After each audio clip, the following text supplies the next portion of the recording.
UFC 293, Adesanya versus Strickland takes place this weekend, and I'm going to go through the entire card, starting with the early prelims, ending with the main event, giving my prediction and breakdown for every single fight on the card, starting with the early prelim opener of Kevin Jousset versus Keifer Crosbie. I'm going to go with Kevin Jousset. One, I think he's a way more dynamic striker and a more versatile striker than Keifer Crosbie. Keifer Crosbie's a bit of a boxer, and I think Kevin Jousset has really good kicks as well. He's a good striker. He's a good kickboxer in general. Of course, he trains at CKB. I've got another reason why. Keifer Crosbie just put MMA on the back burner to have a kingpin boxing tournament against Aaron Chalmers, who is basically a guy who got schooled by Floyd Mayweather, fancied himself a bit of an MMA fighter at one point in his career, a much smaller person than Keifer Crosbie as well, by the way. So it's a bit of a weight bully situation that he even took on Aaron Chalmers. But Aaron Chalmers is just a celebrity guy from a show called Geordie Shore in the UK, which is basically Jersey Shore equivalent from the US. You know what I'm saying? So I don't like that he put MMA on the back burner there. He did beat Alex Cowboy Oliveira on the regional scene, but at this point in Alex Cowboy Oliveira's career, he's taken so much damage. I thought he was broken after the Yancy Medeiros fight. He kept going in his career to then lose to Randy Brown, get rocked and finish. Lose to Nico Price. Lose to Kevin Holland, get rocked and finish. You know what I mean? Like, he's been hurt quite a bit, and he was incredibly active on the regional scene as well, eventually losing to Keifer Crosbie. I'm going to have to go with Kevin Jousset. CKB, likely on that CKB sauce that makes these guys so good. I reckon I'm going to go with him getting this one done. He's a big dude, and I saw a video, I believe it was on Adesanya's YouTube page, where they were literally saying that on that day that the video was recorded of like the training session that was going on in the build-up to his fight with Strickland, that Kevin Jousset schooled Adesanya, and Adesanya was sitting in like the circle huddle that they had going on at the end of the video and the end of the training session, and he said, "I know I was there," and made a little joke about it. Like, allegedly this guy he's at least been able to outstrike Israel Adesanya in a training session that they've had as they're getting ready for the biggest fight of each of their careers. Not quite for Adesanya, but a title fight for Adesanya and the UFC debut of Kevin Jousset. So if he's doing good against Adesanya in training as a guy who's a welterweight taking on a middleweight in Adesanya, I think he's going to be versatile enough to beat Keifer Crosbie. And if he does need that grappling, Keifer Crosbie was just boxing in a boxing match. So he obviously put that on the back burner. I'm going to have to go with Kevin Jousset getting this one done. We move on. Up the card, Shane Young versus Gabriel Miranda. I know the CKB source might be the reason why you can pick a lot of these guys, but I think that Shane Young and Blood Diamond are the runts of the litter in the CKB team. So I'm going to have to go against Shane Young when it comes to Gabriel Miranda. I think Gabriel Miranda doesn't have anything to be ashamed about for losing to Benoit Saint Denis in his debut. That's not a bad loss to have, you know what I'm saying? He was scrapping, like he was getting knocked down and beaten up, but he kept getting back up, trying to scrap back. He showed a lot of heart in that fight as well. Hasn't really beaten the best of opponents on the regional scene. But one thing that I'm seeing from him, there's this weird bit of thing on the thing, I think it was a bit of spit, either way. One thing that I've seen in his career, good ground game. Takes guys down, chokes them out in the first round. Not often enough to where it's incredibly impressive, but he's fought a Magomedov on the regional scene, an Ahmed Magomedov, who was 4-0 at the time on the regional scene. Went to a decision against him, you know what I mean, at Brave. Brave is a good organization. I like seeing fighters that come out of Brave. I used to feel the same way about M1. I feel like Brave is kind of the new M1, in a way.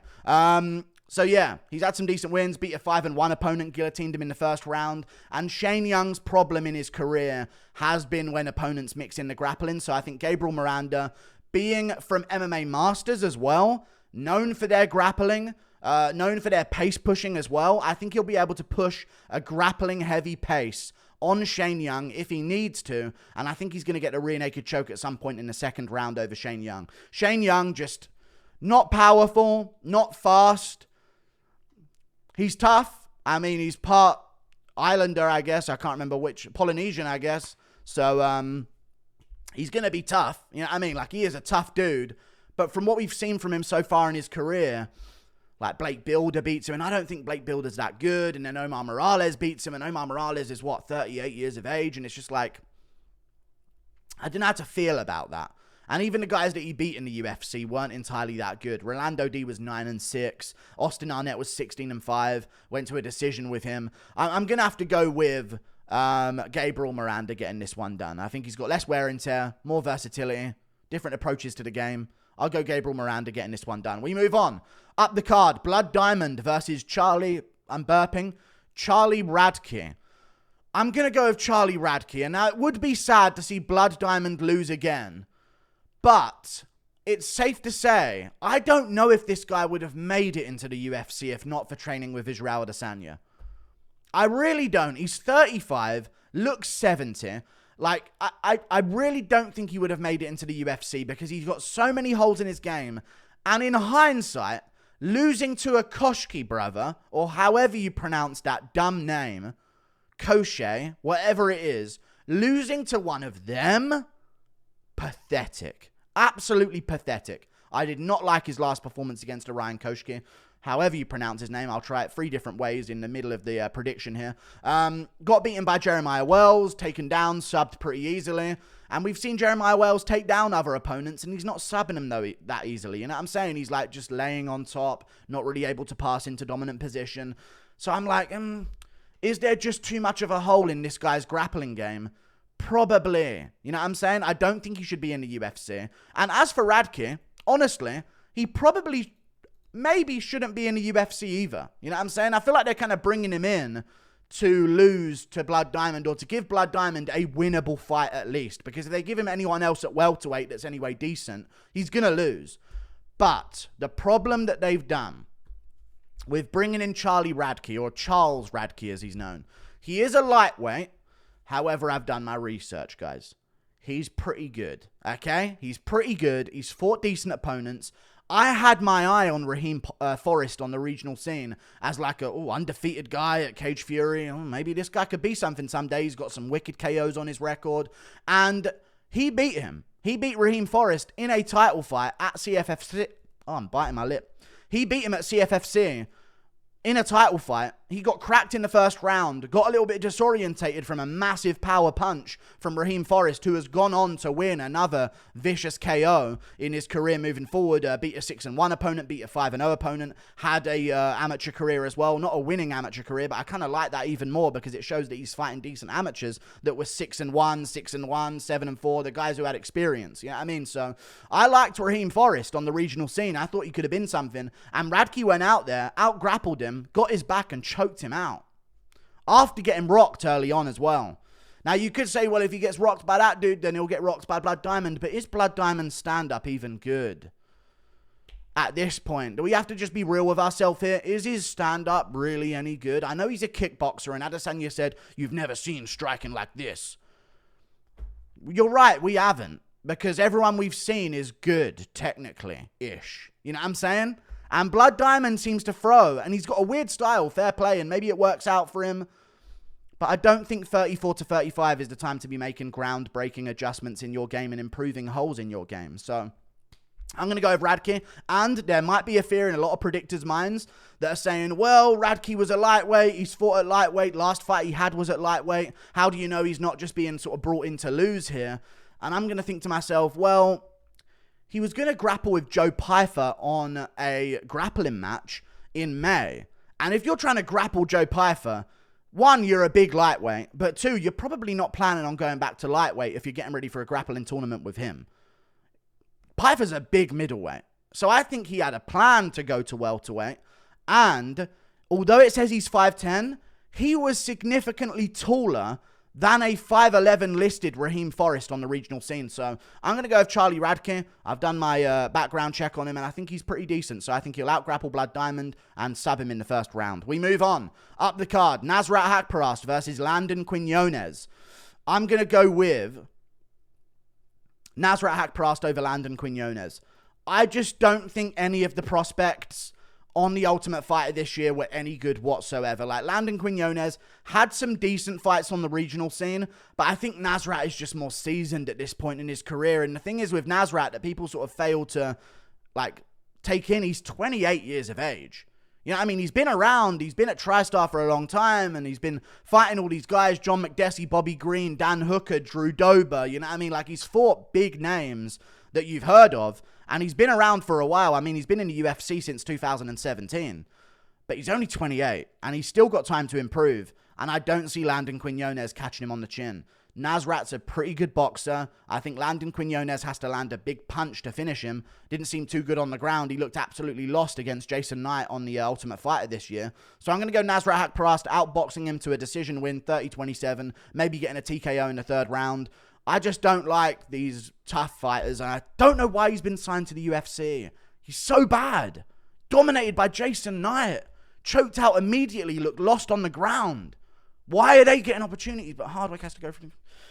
I don't have to bring up George Hardwick every episode here. We move on. Up the card. Jamie Mullarkey versus John Makdessi.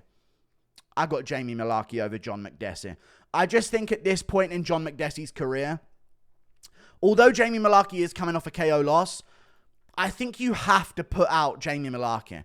If he's larger than you, which he is a lot larger than John Makdessi, by the way, you're going to get bullied. If you haven't seen this fight against Devontae Smith, it's a great example of this, because Devontae Smith was a powerful dude, a big dude for the division, but Jamie Mullarkey got in his face, pushed him up against the cage, and broke him with body shots, knees to the body as well. He is a physical presence in the cage, and 5'8", 68-inch reach John Makdessi, at the age of 38 years old, coming off a loss to Nasrat Haqparast, lost to Francisco Trinaldo, beat Ignacio Bahamondes by split decision. Really underrated win because he rocked Ignacio in the first round. I just don't see him getting past Mullarkey. I think Mullarkey, if you give him a physical presence over you, that's when you run into problems. He's a 6-foot lightweight, 74 inches of reach, technical as well. It's not like he's going to let himself get out jabbed at range here for 3 rounds. You got to mix it up against him. I don't think Makdessi can grapple with him. I don't think Makdessi can knock him out. I think Mullarkey's going to be able to sort of bully him around a bit. Naimov, although Mullarkey was on his way to winning that fight, is a powerful, dangerous KO ability fighter. So he could catch Mullarkey. Jalen Turner, another loss of Jamie Mullarkey's career. Big dude, huge for the division, dangerous for the division. For SEM, huge for the division as well. These big dudes give him problems, but you give him someone his size, he seems to do very well against him. And if you give it someone smaller, he does even better. And Francisco Prado's no joke, and Mullarkey beat him pretty easily. So I'm going to go with Jamie Mullarkey getting this one done by TKO in the first or second round, I think. Bad matchup for Makdessi. We move on. Up the card. Although Mullarkey did get KO'd recently, I'm starting to think that doesn't mean anything nowadays. We move on. Up the card. Jack Jenkins versus Chepe Mariscal. I'm going to go Jack Jenkins. I think it's a no-brainer. I know Chepe Mariscal did beat Trevor Peek, the legend and GOAT of the lightweight division himself. And he is a very capable fighter himself as well. He's got good cardio, trains at Team Elevation, so you know he's going to have good cardio. And he pushed an incredible pace on Trevor Peek.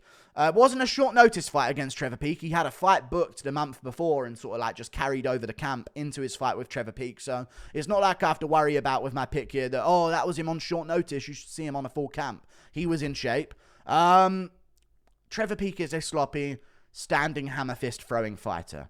And Jack Jenkins is an extremely technical, very, very well-refined striker. Keeps a very tight guard. Doesn't leave himself open. I think he wins this in the clinch.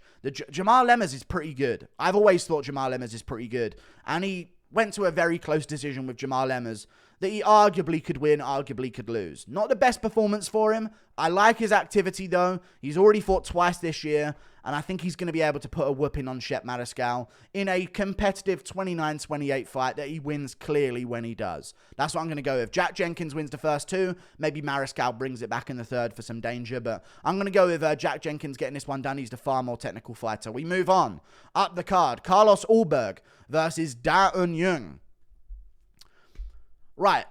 When are they going to give Carlos Ulberg a challenge? That's what I want to know. This is annoying me. I'm going with Carlos Ulberg. Jung ain't bad. And he can grapple.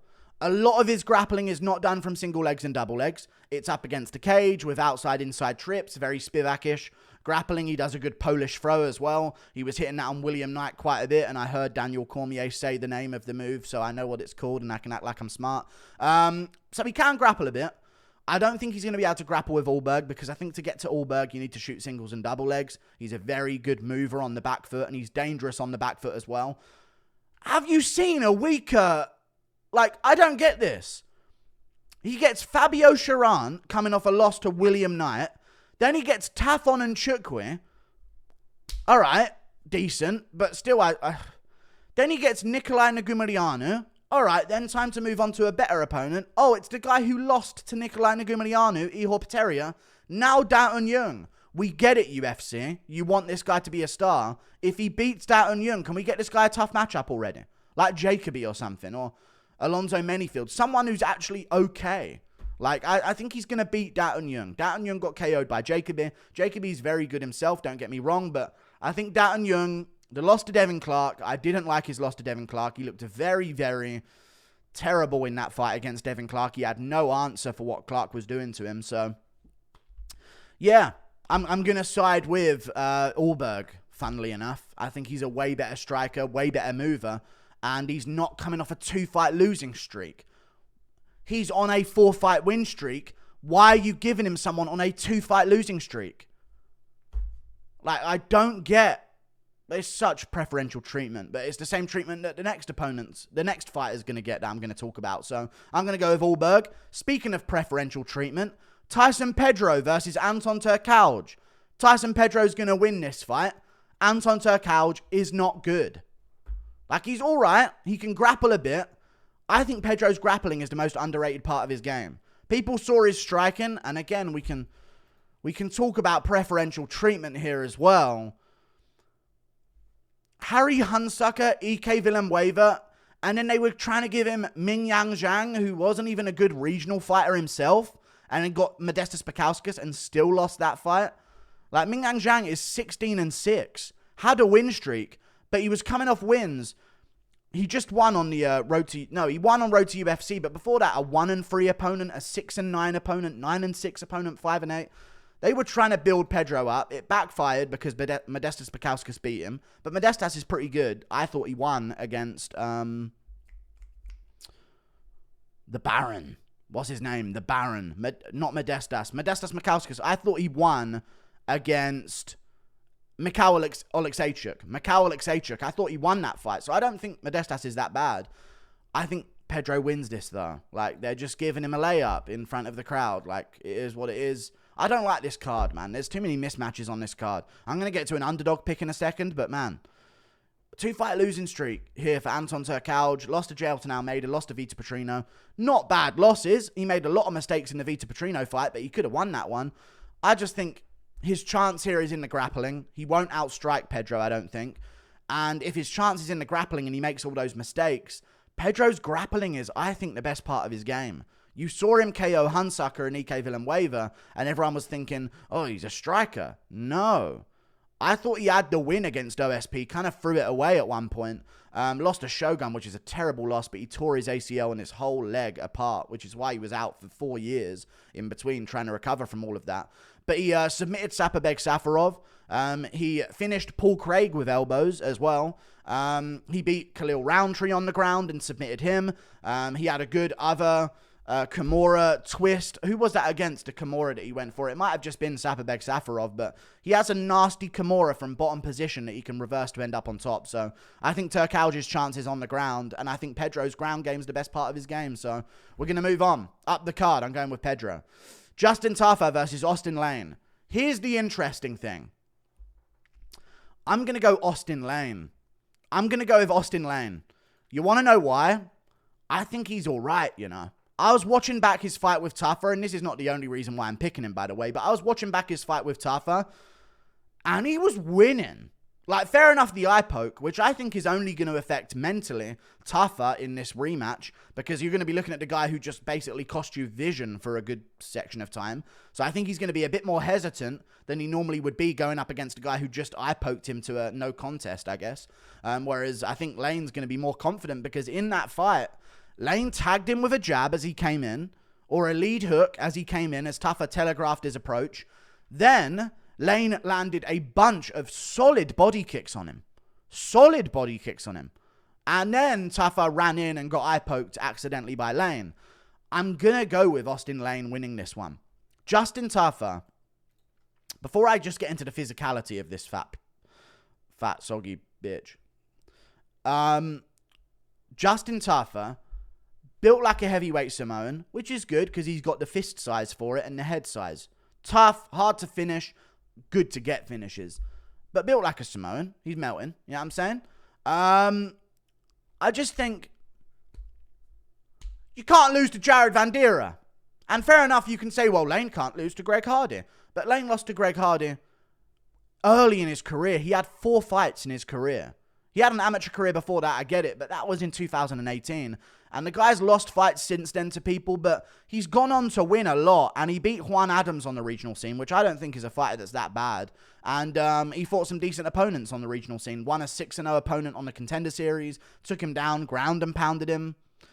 You can't lose to Jared Vandeera recently in 2021. I can't see that. And I don't know what, I can't see that happen. You can't lose to him by decision. You had every chance to catch him, and you still didn't. I'm going to have to go with Austen Lane. And at the end of the day, it comes down to this. Justin Tafa, melting, 6 foot, 74 inches of reach. I think the days of obese heavyweights are done. Let's face it. If you didn't know Austen Lane got KO'd by Greg Hardy in 2018, and you saw him on a win streak, how many wins is he on in a row? On a 6-fight win streak, all by way of finish on the regional scene. He's 6'6", and I actually think he is 6'6", by the way. He's a massive dude. I think he'd really be taller than a lot of these top heavyweights. 6'6", huge dude, 80 inches of reach, lean, 245 at 6'6", athletic, looks like a big Bilal Muhammad. I think this guy beats Justin Tafa, and I think he might be able to have a run. I actually believe in Austen Lane, so I'm going to go with him as the underdog here. I'm going with him to get this win. I think it's a dangerous fight for Tafa, and I think Lane has options on how he wants to win. We move on up the card to another fight, which is Manuel Kape versus Felipe dos Santos. I'm going to go with Manel Kape, the based one himself. Such a terrible card. This is the feature fight of a pay-per-view, man. Such a terrible card. Manel Kape. I love Manel Kape. Looking forward to seeing him fight. Love watching him fight. I believed in him, but I didn't believe he'd beat Pantoja in his debut. You know what I'm saying? So, although I did believe in him on the regional scene, I was like, look out for this dude. He beat Asakura, and people who don't know Asakura don't watch Rising, but Asakura is really good. And he'd fought against Kyogi Horiguchi, and I was like, dude, he's all right, you know? Like, even in that fight, he showed up a bit, and you know, those rule sets over there in Rising are a bit weird. They got shoes on their feet. And that's why I didn't pick him against Pantoja in his debut, to be honest with you. Even though he had a decent chance, I was like, it's a bit too different of a thing for him. You know what I mean? You come up in Rising, you learn a certain rule set, and then you have to immediately change everything. You're not in shoes. You don't have all these rules that are allowed that are now no longer allowed. And I was worried that it'd just be a bit too foreign for him. And it happened. He lost to Pantoja, but Pantoja's really good, now become a champ. That loss has aged pretty well. I thought he beat Mateus Nicolau. Very close, though. And I think he had this problem where, oh, if it's a close win, they'll just give it to me. Now he's really going out there to put a statement on. And that's the difference that we've seen in Manel Kape. Flying knee KOs Ode Osborne, finishes off Zhalgas Samagulov. You can beat Zhalgas by robbery. You don't finish him immediately in the first round the way that Manel Kape did. That was an impressive win. David Dvorak dominated him. I'm going to have to go with him over Felipe dos Santos, 7-0. Maybe Felipe dos Santos is this phenom, 22-year-old, never seen before, shoots a box, trains with Oliveira, and then one's there, blonde-haired Brazilian. But at this point, you know, split decision to a 5-2 regional opponent on Brazilian Fighting Series. I can't pick him over Manel Kape. Manel Kape's going to get this one done. I think Felipe dos Santos is going to give him some problems in round 1, but I think round 2 or 3, Kape will find the finish, I reckon. We move on. Up the card, Tuivasa versus Alexander Volkov. This is the other one that's actually an interesting pick that you might have to consider the underdog, but I'm not going to. It's a very close fight, though. Very competitive. And the odds, I think, should be a little closer than they are, because Tuivasa is dangerous. One, for his calf kicks. I think they're going to be good against Volkov. But Volkov has a very... I'll tell you this in a second. We'll get to it in a second. Tuivasa, dangerous calf kicks, dangerous knockout power. But Volkov is really, really good at heavyweight. I think he actually is one of the most underrated heavyweights of all time. Lost to Tom Aspinall. They all do unless he snaps his leg in half. You know what I'm saying? Lost to Cyril Gane. But listen how he lost to Cyril Gane, okay? Very close decision. Gane clearly won that fight, don't get me wrong, but Volkov outstruck Gane at range in round 1 of that fight. Go back and watch that fight. Volkov outstruck Gane in round 1, and it was another round that was actually, like, arguable for him. Like, I think Gane won 3-2 clear, 4-1 I had it watching live. I don't think 4-1's a bad scorecard, but you got to watch back that Volkov-Gane fight. He is a very underrated striker in the heavyweight division. Very experienced. He's now Swolkov, so he's a much larger dude than he previously was. I think that gives him a ton of advantages because, remember, this dude used to be a 6'7" light heavyweight at Bellator. Now he's moved up to heavyweight. Was a skinnier heavyweight, but now he's bulked up to Swolkov. 260 pounds. Saw it against Overeem, right? That was like the big difference that we noticed after the Curtis Blades fight. He became a lot larger for the division. Packed on the muscle. Looked like he took his nutrition seriously. Russian roids, maybe. Who knows? Walt Harris smoked him. Overeem smoked him. Who beat Pavlovich, by the way, around that similar time. Very close fight with Gane. I'm going to find the stats right now about this for Alexander Volkov's career. 135 to 115 on significant strikes for Gane in that fight. Some judges had it 50-45. Volkov 25 to 16 in round 1 against Gane. He clearly won round 1. No idea why they gave that round to Gane. Round 2 and 5 were really close. 24 to 22 for Gane in round 2. 24 to 24 in round 5. And Volkov had a higher striking accuracy in that round as well, but Gane was landing better shots, jumping with knees and doing really dynamic stuff, so I get it. I thought Gane won as well. But man, Volkov looked really good in that fight. I think it was a very underrated performance. And I think he's going to be able to teep at Tuivasa at range. When you give Volkov a shorter opponent by that much, his teeps and his front kicks are devastating to them.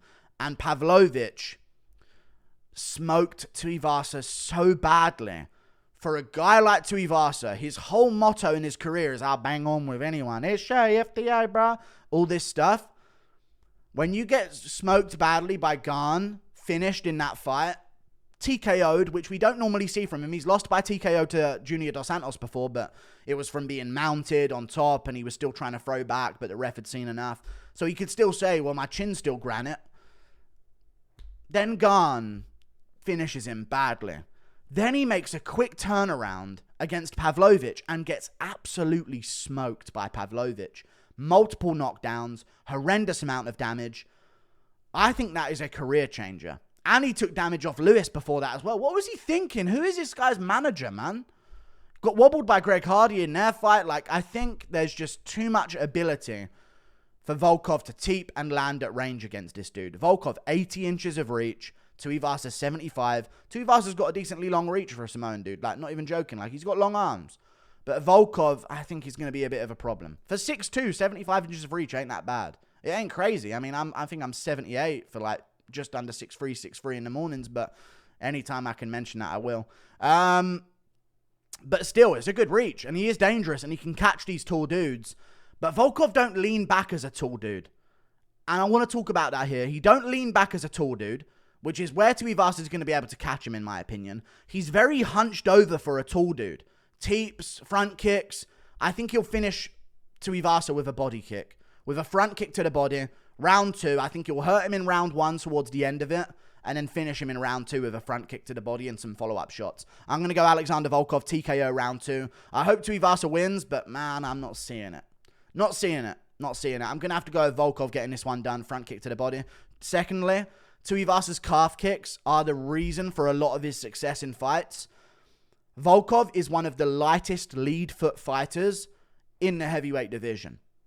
Other fighters are springy, they move around a lot. Volkov is almost entirely picking up that lead leg non-stop. You saw it against Aspinall. Aspinall was trying to chop at his leg, and he was catching the knee quite a bit, and Volkov was checking a lot of those kicks as well. Like, Volkov's very good at that tit-for-tat leg kick game, and he has good instincts to defend a leg kick. And that's also why I picked Pavlovich to beat Tuivasa. One, because of the range and how he sits out the pocket and throws, and Tuivasa would fall into it. But also because Pavlovich moves out the way of leg kicks really well. I think it's just less powerful, better techniqued and more versatile Pavlovich here. So I'm going to go Volkov over Tuivasa. I think Tuivasa messed up his career in the last 2 fights. We move on. Up the card. Israel Adesanya versus Sean Strickland.